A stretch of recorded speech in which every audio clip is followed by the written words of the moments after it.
18 जून 1858 इतिहास की वो तारीख जिस पे भारत ने अपनी एक वीरांगना को खो दिया। हम बात कर रहे हैं झांसी की रानी लक्ष्मीबाई की। ब्रिटिश हुकूमत के चलते या फिर उसके लड़ते हुए झांसी की रानी लक्ष्मीबाई ने अपने प्राण त्याग दिए थे। इन्हें इतिहास में उस वीरांगना के तौर पर याद किया जाता है जो आज तक लोगों को यानी खासकर महिलाओं को प्रेरणा देती रही हैं। नमस्कार, आप सभी देख रहे हैं newsnumber.com और आपके साथ मैं हूं Neetu गौरकेला। Press the bell icon and never miss a video from newsnumber.com। खूब लड़ी मर्दानी वो तो झांसी वाली रानी थी। आज तक ये स्लोगन एक प्रेरणा देने वाला स्लोगन है। महारानी लक्ष्मीबाई का जन्म 19 नवंबर 1835 को हुआ था। बचपन में मनुबाई के नाम से मशहूर रानी का विवाह सन 1850 में झांसी के राजा गंगाधर राव से हुआ था। सन 1851 में वो एक बेटे की मां भी बनी, लेकिन 4 महीने बाद ही उस बच्चे का निधन हो गया।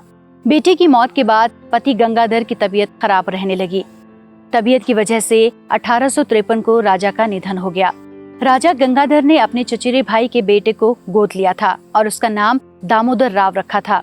अंग्रेजों ने दामोदर के राजा बनने के फैसले को गैर कानूनी करार दिया था। इस वजह से रानी को झांसी का महल छोड़ना पड़ा था। ये माना जाता है कि झांसी की रानी 3 घोड़े का प्रयोग करती थी, जिनका नाम पवन, बादल और सारंगी था।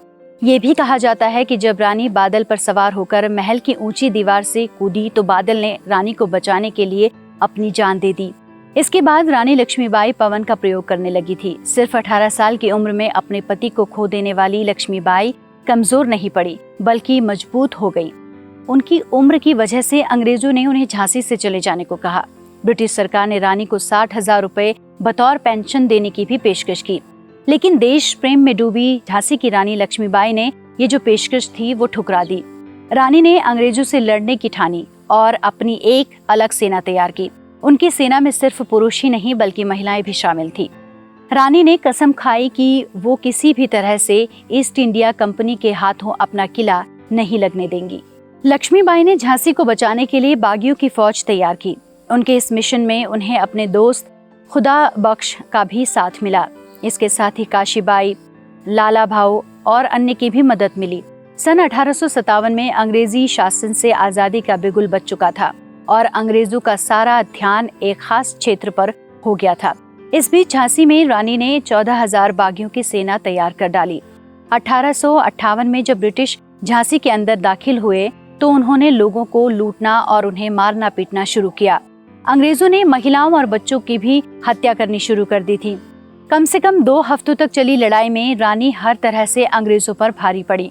18 जून 1858 को ग्वालियर के किले को अंग्रेजों ने चारों तरफ से घेर लिया। तो उस वक्त लक्ष्मीबाई ने हार मानने के बजाय जंग करना ही सही समझा।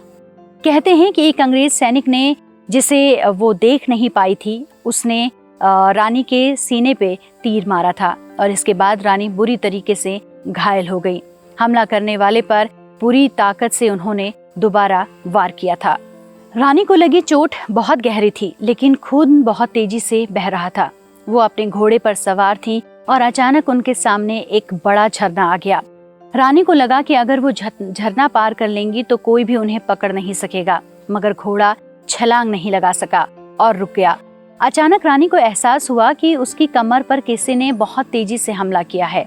रानी को राइफल की गोली लगी थी। रानी की तलवार नीचे गिर गई थी। रानी अंग्रेज सैनिक के कंधे पर ही वार कर पाई थी। उसके एक वफादार नौकर ने उन्हें गंगा जल दिया था। रानी की अंतिम इच्छा थी कि वो किसी भी तरह से अंग्रेजों के हाथ न लग पाएं। ऐसा ही हुआ और वो 23 साल की उम्र में ही शहीद हो गईं। तो आज के लिए बस इतना ही। आप देखते रहिए newsnumber.com।